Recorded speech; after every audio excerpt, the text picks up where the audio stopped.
Creative aging has been entertaining audiences at nursing homes, retirement facilities, and senior centers since 2003. Today, they have over 80 artists on their roster and stage over 650 performances each year. The majority of performers are musicians, every genre you can imagine, from classical to country. Over the years, we've featured a number of their performers on this show, and every performance has been a hit, no matter where they go. Sometimes the music is even participatory, such as the drum circle, led by Frank Schaefer. For these participants, banging on a drum for an hour is great physical and mental therapy. In 2016, Creative Aging started their Senior Art Series, bringing the arts to those who are aging in place.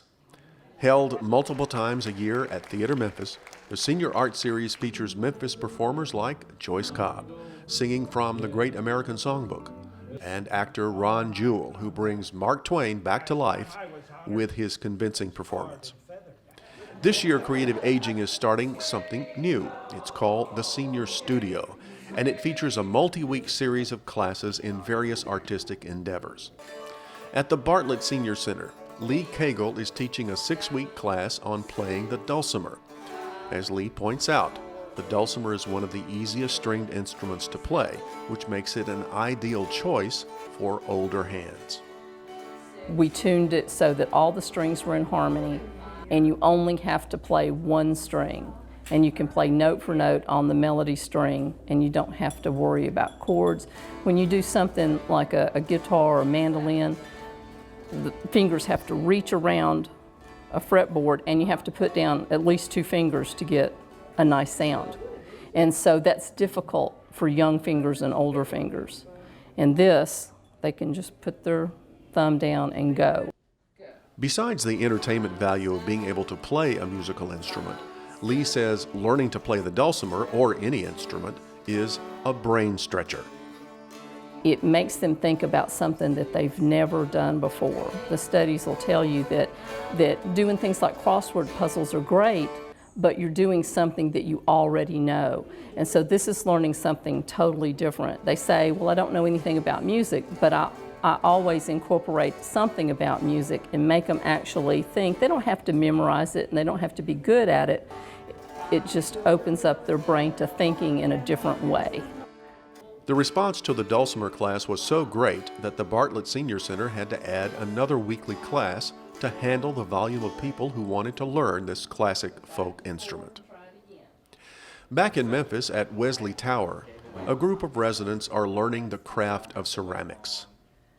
During this 6-week class, the participants will learn techniques that will enable them to create several completed pieces. Each person's piece reflects their own creative idea as they apply different glazes to their artworks.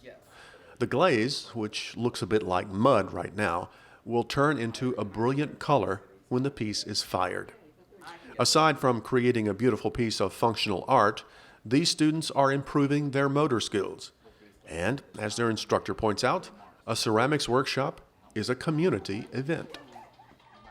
The community aspect of it, interacting with other people, they just light up, and I feel like this type of art workshop lends itself to being very social.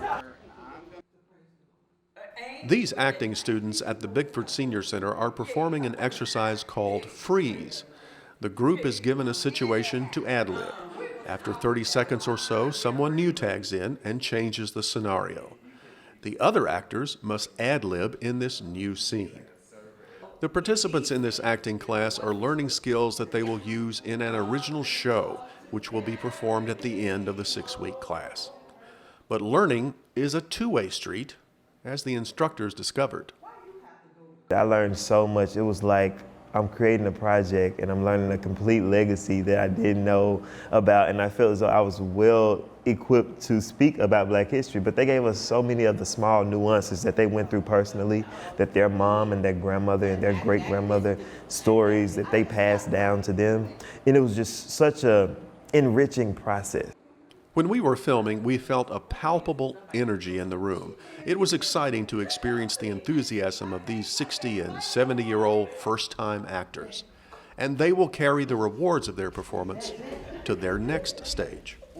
It's like a lightness that comes over them, even so much a glow. You can see people that came in like, okay, we gonna see what this about. And then they leave like, yeah, I'm excited, I want my daughter to come. And it's beautiful to be a catalyst for someone to see themselves like they've never seen themselves before. And it's amazing. To find out more about the link between aging and the arts, I spoke with the Executive Director of Creative Aging, Mia Henley. Let's start off by talking about the Senior Studio, because that's what you're calling it, right? That's correct. Tell me about the genesis of the idea and where it's going, the kind of feedback you've gotten so far. Well, Creative Aging started Senior Studio this year in 2019, and the genesis of it is that really research. Creative Aging has been working for 15 years to engage seniors with the arts in different ways, and we've had workshops during that time, but they are just 1 hour workshops where someone comes in and does a demonstration and then leaves after an hour and a half. And while that is very valuable, the idea of having a workshop that was 4, 6, or 8 weeks where there were deeper learning objectives and a chance for seniors to walk away feeling like they really learned a new skill and enjoyed themselves as the process developed over time. That's something that we've been wanting to do. And so the stars aligned, and we had some wonderful grant funding come forward from the Durham Foundation that allowed us to pilot this program this year. And so our goal is to hold 10 sessions this year and see how it goes, make some adjustments, and keep going in the future. Well, what kind of feedback are you getting from the participants, the students, if you will? The students. Our students are fantastic, so I'll give you a good example. One of the classes that we've had is a dulcimer class, and that was held at the Bartlett Senior Center, which is a very engaged, dynamic senior center. So we put out a sign-up sheet, or the people at Bartlett put up a sign-up sheet, and they got 8 people right away. And so they said, could we do another one? I said, well, sure, let's see. Let's check with the instructor. And she, Lee Cagle, who's a fantastic dulcimer teacher, agreed to do that. So the Bartlett Senior Center had, and they've now completed that 6-week dulcimer session. They had 2 different classes of 8, and they loved it so much that they're going to be continuing that class themselves. We have essentially launched dulcimers at the Bartlett Senior Center, and that class will continue there in the future with Lee Cagle as the instructor. So we're absolutely delighted. I mean, this is exactly what we want to happen, because really, Chris, people, when you tell people that the arts are good for seniors, they say yes, yes, yes. They don't disagree with you. But it's not always on the front of anyone's agenda. And so our role at Creative Aging is also to be an advocate for senior involvement and engagement. And what we were able to do was bring a class like this to the attention of the Bartlett Senior Center. Make it easy for them to hold it by bringing them the instructor, by helping supplement the cost of it. And you know, the next thing you know, they have a whole group of people that have a new interest, and it's something that they're really enjoying. I have to say, when we were shooting, the day we were shooting the acting class, that is one of the most enthusiastic groups that I've ever seen. Yes, it is. Yes, and it's interesting, when I was speaking with the 2 instructors, who both looked like they were 30-somethings, I would guess, right. They told me how much they were getting from the participants. I mean, specifically talking about the history, the firsthand history of like the Civil Rights Movement, the Jim Crow era, that they were learning from them. What kind of feedback are you getting from the instructors themselves? The instructors love it. I mean, seniors are a wonderful group of people to work with, because you know, it's quite different than teaching children who might want to be doing something else. When an adult takes a class, whether they're a senior or not, they're there because they want to learn. And I think we've probably all said, oh, if I could go back to college now, you know, what I would do, what I would study. And so the people that come to senior studio classes are really excited about learning, and they're appreciative of the instructor. They listen, you know, they don't have to be told to quiet down and things like that. But the acting class at the Bickford is a community center that has a really strong senior program through the Oasis of Hope. And the seniors at Bickford loved that acting class. It was just unbelievable. It involved improv, it involved some singing, and then, as you know, at the end of the 8-week course, they put on a performance which they co-created with Princeton James, the instructor, and his assistants. Princeton is a local director and producer of plays, and they just did a fantastic job. Yeah. Let's go back to something you mentioned earlier about aging in the arts. What is the relationship between aging and the arts? Why do the arts matter as we age? Well, you know, as we age, we can tend to get into a sedentary role and not have as much stimulation in our lives. And the arts are an absolutely amazing way to spark a person's cognitive vitality, to help their brain cells regenerate. Because as we age, we're still building new brain connections, but we need new stimulation for that to happen. Something different has to happen in our brains to spur those brain waves and neural connections to activate. So the arts are one way that can happen.